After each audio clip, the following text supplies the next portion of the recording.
नमस्कार प्यारे बच्चों, स्वागत है आपका केमिस्ट्री गुरुजी चैनल में और मैं हूं आपके साथ में जयपी सिंह। अब हम बात करेंगे ग्लूकोज के सेकंड वाले टाइप के स्ट्रक्चर की, कॉन्फ़िगरेशन ऑफ ग्लूकोज। अब कॉन्फ़िगरेशन ऑफ ग्लूकोज में हमें क्या देखना है? हमें देखना है कि ग्लूकोज के कितने टाइप के स्ट्रक्चर हो सकते हैं। अब ग्लूकोज की मैं आपको बेसिकली शुरू में बता देता हूँ। ग्लूकोज के हमारे पास में 2 टाइप के स्ट्रक्चर होंगे। एक होगा हमारे पास में अल्फा डी ग्लूकोज और दूसरा हमारे पास में होगा बीटा डी ग्लूकोज। अब अल्फा या बीटा स्ट्रक्चर किस कंडीशन में बनेंगे, किस टाइप से बन जाते हैं, यही हमें डिस्कस करना है कॉन्फ़िगरेशन ऑफ ग्लूकोज में। ठीक है, तो सबसे पहले हम इसके बारे में डिस्कस करेंगे, कॉन्फ़िगरेशन ऑफ ग्लूकोज के बारे में ही। इसकी थ्योरी समझते हुए भी चलेंगे। ठीक है, ये स्ट्रक्चर हमने इसके 2 स्ट्रक्चर शुरू में ही शो कर रखे हैं। ये दोनों में से कोई सा भी स्ट्रक्चर हो सकता है किसका, ग्लूकोज का। आइए इसकी एक बार थ्योरी क्लियर कर लेते हैं। Configuration of glucose refer to the exact spatial arrangement of OH groups present in its. जो हमारे पास में ग्लूकोज का कॉन्फ़िगरेशन है, ये हमें शो करता है किसके, OH ग्रुप की बिल्कुल एकदम सटीक पोजीशन की। OH किस किस पोजीशन में हमारे कार्बन से जुड़ा हुआ है। ठीक है, the configuration of glucose was given by Fischer on the basis of its several other properties. जो कॉन्फ़िगरेशन ऑफ ग्लूकोज है ये फिशर ने दिया हुआ है और इसकी प्रॉपर्टी की बेसिस पे ये इन्होंने दिया है। The configuration of glucose as follows. अब जो ग्लूकोज का कॉन्फ़िगरेशन है वो कुछ इस टाइप का है, जैसा आपको मेरे साथ साथ दिखाई दे रहा है। ठीक है, इस टाइप का होता है। अब बात करेंगे किसके, अपने बी पॉइंट की। बी पॉइंट में कुछ हमने इसके प्रूफ लिए हुए हैं। कौन कौन से प्रूफ हैं, आइए इन्हें डिस्कस कर लेते हैं। Glucose is correctly name as D plus glucose. अब जो ग्लूकोज का करेक्टली बिल्कुल एकदम जो करेक्टली नेम होता है, बिल्कुल सही सही नाम होता है, वो होता है डी प्लस ग्लूकोज। ग्लूकोज हम बोल देते हैं मगर जिसका बिल्कुल सही नाम है वो क्या है, डी प्लस ग्लूकोज। अब यहाँ डी किसे इंडिकेट करता है, किसी रिप्रेजेंट करता है। ठीक है, D before the name of glucose represent the configuration. जो डी है वो किसे रिप्रेजेंट कर रहा है, कॉन्फ़िगरेशन को। Whereas plus represent the dextro rotatory nature of the molecules. और जो प्लस है वो किसे रिप्रेजेंट कर रहा है, डेक्स्ट्रो रोटेटरी नेचर को, किसके, ग्लूकोज के। तो अब आपको दोनों मीन्स समझ में आ गए होंगे। डी किसे प्रेजेंट कर रहा है इसमें, कॉन्फ़िगरेशन को, और जो प्लस साइन है वो किसे इंडिकेट कर रहा है इसमें, वो इंडिकेट कर रहा है इसके डेक्स्ट्रो रोटेटरी नेचर को। ठीक है, कि जो हमारे पास में प्लेन पोलराइज लाइट होती है इसे किस डायरेक्शन में घुमा देगा, डेक्स्ट्रो रोटेटरी में। ठीक है, क्लॉकवाइज घुमा देगा। D has nothing to do with the optical activity of the compound as explained earlier. On the basis of configuration of glucose, gluconic acid and succeric acid can be represented as follows। अब ये हमारे पास में 2 हैं, एक gluconic acid है और दूसरा हमारे पास में कौन है, सक्सेरिक एसिड।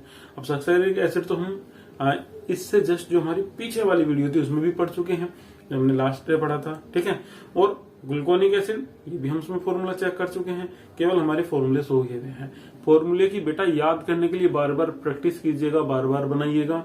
1 बार बनाइए, 2 बार बनाइए, 10 बार बनाइए, फॉर्मूला आपको याद हो जाएगा किस टाइप से कैसे होता है। ठीक है, याद करने के लिए अगर आपको चलना है, जैसे कि हमारे पास में ग्लूकोनिक एसिड है तो एक साइड का याद कर लीजिएगा, दूसरी साइड में उसका आपको अपोजिट जोड़ना होता है। जैसे कि इस साइड में H है, OH है और 2 बार H है, तो याद रखिएगा दूसरी साइड में आपको अपोजिट जोड़ना है, H के सामने OH और OH के सामने H, बन जाएगा आपका ग्लूकोनिक भी और सक्सेरिक एसिड भी। ये आपको याद करने हैं।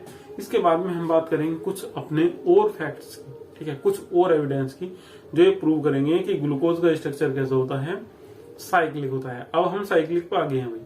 अब हम बात करेंगे किसकी, साइक्लिक स्ट्रक्चर की। ठीक है, अब हम ग्लूकोज के साइक्लिक स्ट्रक्चर पे आ गए हैं। अब साइक्लिक स्ट्रक्चर ही ग्लूकोज का मेन है, ये एग्जाम में हमसे पूछा जाता है। ठीक है, कि साइक्लिक स्ट्रक्चर ऑफ ग्लूकोज क्या है, इसे अच्छे तरीके से समझिए। आइए बात करते हैं इसकी। The open chain structure of glucose as derived above explain most of its properties. जो ओपन चेन स्ट्रक्चर है ग्लूकोज का वो किसके द्वारा हमने एक्सप्लेन करा था, ग्लूकोज की प्रॉपर्टी है। However it is unable to explain the following reactions and facts. अब हमारे पास में कुछ रिएक्शंस और फैक्ट्स हैं जो ग्लूकोज का ओपन चेन स्ट्रक्चर हमें सही से नहीं समझा पाता है। ठीक है, फर्स्ट है हमारे पास में in spite of the presence of an aldehyde group, इसमें एक एल्डिहाइड ग्रुप प्रेजेंट होता है, glucose does not give 2,4 DNP test. अब देखो इसमें एल्डिहाइड ग्रुप प्रेजेंट है मगर उसके बावजूद भी ये 2,4 डीएनपी टेस्ट नहीं देता है, ठीक है। और सिप का टेस्ट भी नहीं देता है, सिप्स टेस्ट, ठीक है, सिप का टेस्ट भी नहीं देता है, और 2,4 डीएनपी, ठीक है, डाई नाइट्रोफिनोल, ठीक है, सिप्स टेस्ट, और ये दोनों के दोनों ही टेस्ट हमारे ये नहीं देता है, डीएनपी का भी टेस्ट नहीं देगा और सिप का टेस्ट भी हमारा ये नहीं देता है। Moreover it does not react with NaHSO3 to form a hydrogen sulphide addition product, ठीक है, और ये NaHSO3 के साथ में मिलकर हाइड्रोजन सल्फाइड का एडिशन प्रोडक्ट भी नहीं बनाता है। बात करेंगे सेकंड वाले पॉइंट की, the penta acetate of glucose does not react. अब जो पेंटा एसीटेट है, हमने ग्लूकोज लिया, ग्लूकोज की रिएक्शन कर रही थी किससे, एसिटिक एनहाइड्राइड से, तो ये बना देगा, क्या बना देगा, ये बना देगा पेंटा एसीटेट ग्लूकोज, ठीक है। अब ये रिएक्ट नहीं करता है, do not react with hydroxyl amine. अब ये हाइड्रोक्सिल एमीन से रिएक्ट नहीं करता है, indicate the absence of free CHO group. इसका मतलब ये है कि इसमें जो CHO ग्रुप है वो फ्री नहीं है, ओपन नहीं है, खुला हुआ नहीं है। क्यों? क्योंकि भाई पेंटा एसीटेट तो तब बनता है हमारे पास में जब OH रिएक्शन करती है, CHO तो रिएक्शन करता ही नहीं है, CHO तो उसके पास में बचा रहेगा। अब अगर हम इसकी NH2OH से रिएक्शन कराएंगे, हाइड्रोक्सिल एमीन से हम इसकी रिएक्शन कराएंगे, तो CHO की रिएक्शन हो जानी चाहिए NH2OH से, मगर रिएक्शन नहीं होती है, ठीक है। तो ये प्रेजेंट हमें क्या, ये हमारे पास में जो ये वाला है, ये एविडेंस हमें क्या बनाता है कि इसके पास में जो CHO ग्रुप है वो कैसा है, वो फ्री नहीं है, साइक्लिक स्ट्रक्चर में है। और फोर्थ पॉइंट हमारे पास में है, glucose exist in 2 different crystalline forms. अब जो ग्लूकोज है वो हमारे पास में 2 क्रिस्टलाइन फॉर्म्स में पाया जाता है, which is named as alpha D glucose और दूसरा बीटा डी ग्लूकोज। एक अल्फा डी ग्लूकोज होता है और दूसरा बीटा डी ग्लूकोज होता है। The alpha form of glucose is obtained by crystalline from a concentrated solution of glucose at 33 Kelvin. अगर हमारे पास में ग्लूकोज का एक क्रिस्टलाइन सॉल्यूशन है और हमने उसे 33 केल्विन पर क्या कर दिया, हीट कर दिया, तो इस कंडीशन में हमें क्या बन जाएगा, या इस कंडीशन तक हमें क्या मिलेगा, अल्फा ग्लूकोज मिलेगा। whereas beta form is obtained by crystallines from hot and saturated aqueous solution at 371। अगर 371 केल्विन पे अब हमने हीट कर दिया किसे, एक्वस सॉल्यूशन को, तो हमारे पास में बन जाएगा बीटा डी ग्लूकोज, ठीक है। 303 पे हमारे पास में बनेगा अल्फा डी ग्लूकोज और जो 371 केल्विन पे हमारे पास में बनेगा बीटा डी ग्लूकोज। अब चलिए बात करते हैं इसके अगले पॉइंट की। तो अगले पॉइंट में हमने इसके क्या लिखा हुआ है, एक बार इसे सही से देख लेंगे। Glucose is found to resemble hemi acetals in cellular properties. जो ग्लूकोज है वो हेमी एसिटल्स के जैसे कुछ प्रॉपर्टीज शो करता है, या कुछ हेमी एसिटल्स के जैसा ही होता है। कौन? ग्लूकोज का structure. Hence it was suggested that glucose undergoes intermolecular hemiacetal formation and process is a cyclic structure, ठीक है। तो यहाँ हम बता देते हैं कि जो ग्लूकोज का जो इंटरमोलिक्यूलर फॉर्मेशन होगी वो कैसी होगी, हेमी एसिटल फॉर्मेशन की जैसी ही होगी, और इसका जो प्रोसेस होगा या इसकी जो स्ट्रक्चर होगा वो कैसा हो जाएगा, हमारा साइक्लिक स्ट्रक्चर हो जाएगा।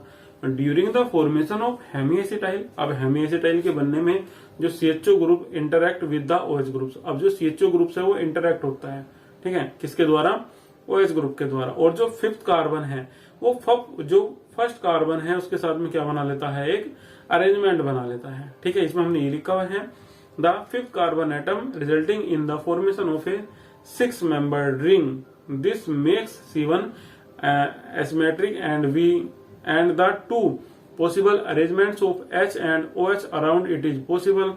Thus 2 stereoisomers are obtained. They named as alpha D glucose and beta D glucose. The 2 stereoisomers form of glucose differ one in the configuration around C1 atom. Such a pair of stereoisomers which differ in configuration and C1 are called the anomers, and C1 atom is called the anomer carbon or glycosidic carbon. The cyclic structure of glucose explains the absence of free CHO groups and also the existence of glucose in 2 forms. These 2 cyclic forms exist in equilibrium with open chain structure in aqueous solution as shown ahead. और हमने next में ले रखा है, इसमें हमें बताया गया है कि जो ग्लूकोज का स्ट्रक्चर होता है वो कैसा होता है, हेमी एसिटल होता है। इसमें जो CHO ग्रुप्स होता है वो इंटरेक्ट होता है किसके द्वारा, OH ग्रुप के द्वारा, और जो 5th कार्बन है और जो 1st कार्बन है वे एक दूसरे से क्या बना लेते हैं, एक बॉन्ड बना लेते हैं, और इस कंडीशन में क्रिएट हो जाती है 6 मेंबर रिंग किसकी, कार्बन की। ठीक है, 6 मेंबर रिंग हमारे पास में, या 6 कार्बन की एक रिंग बन जाएगी। ठीक है, और इसके जो स्ट्रक्चर होंगे वे हमारे पास में 2 टाइप्स के होंगे, एक अल्फा डी ग्लूकोज का और दूसरा बीटा डी ग्लूकोज का। अब जो सेम स्ट्रक्चर होंगे इस टाइप के, अल्फा डी ग्लूकोज का और बीटा डी ग्लूकोज का, इन्हें हम क्या बोल देंगे, इन्हें हम बोल देंगे एनोमर्स। ये हमारे क्या होंगे, एनोमर्स होंगे। और जिस कार्बन की कंडीशन में ये हमारे बन रहे हैं उन्हें हम क्या, उस कार्बन को हम क्या बोल देंगे, एनोमर कार्बन। ठीक है, anomer carbon, anomeric carbon, sorry anomeric carbon बोल देंगे, या ग्लाइसोडिक कार्बन हम इसे बोल देंगे। आइए देखते हैं इसका स्ट्रक्चर। अब इसका स्ट्रक्चर हमारे पास में कुछ इस टाइप का है। ठीक है, ये हमने बना रखा है। सबसे पहले हमारे पास में अल्फा डी ग्लूकोज है, फिर हमारे पास में डी पॉजिटिव प्लस साइन वाला ग्लूकोज है, फिर बीटा डी ग्लूकोज है। ठीक है, तो यहाँ अगर आप देखेंगे तो जो हमारे पास में 1st कार्बन है, सबसे ऊपर वाला जो 1st कार्बन है उसने एक बॉन्ड क्रिएट कर रखा है, कहां से, नीचे, किससे, 5th कार्बन से। ठीक है, 6 कार्बन से नहीं करा हुआ है, 5th कार्बन से करा हुआ है।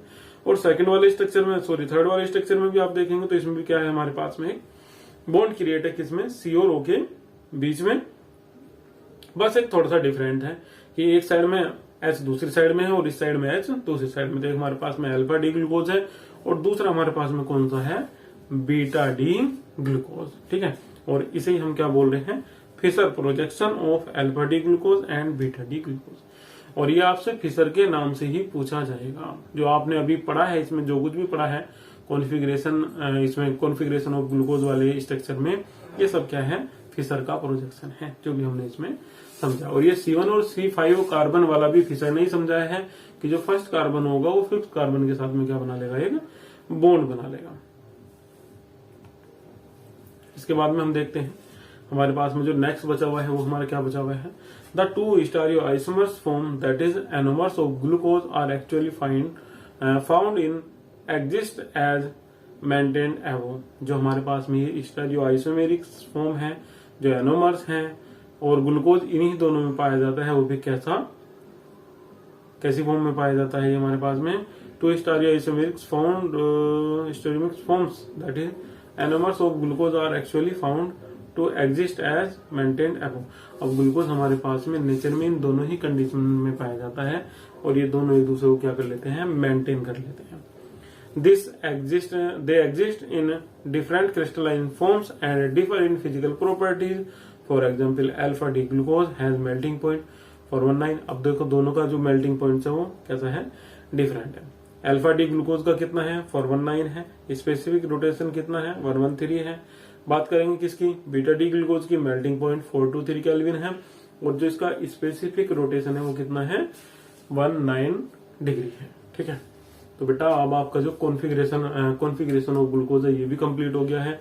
इसके कुछ और 2-3 हेडिंग बची हुई है जो हम अपने नेक्स्ट वाली वीडियो में करने वाले हैं। नोट्स पाने के लिए टेलीग्राम लिंक को ज्वाइन कर लीजिएगा, और अगर आपने अभी तक चैनल को सब्सक्राइब नहीं किया है तो चैनल को सब्सक्राइब कर लीजिएगा, और वीडियो को लाइक करना बिल्कुल ना भूलिएगा।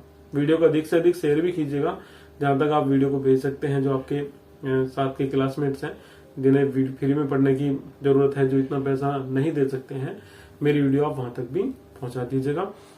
सिलेबस आपका कंप्लीट होगा, इसी चैनल पे हो जाएगा, और इसके लिए आपको कोई फीस नहीं देनी पड़ेगी। शुरू से लेके एंड तक जो भी आपका सिलेबस होगा वो कैसा रहेगा, फ्री रहेगा, न कि पेड हो जाएगा। ठीक है, आज की वीडियो में बस इतना ही। Thank you.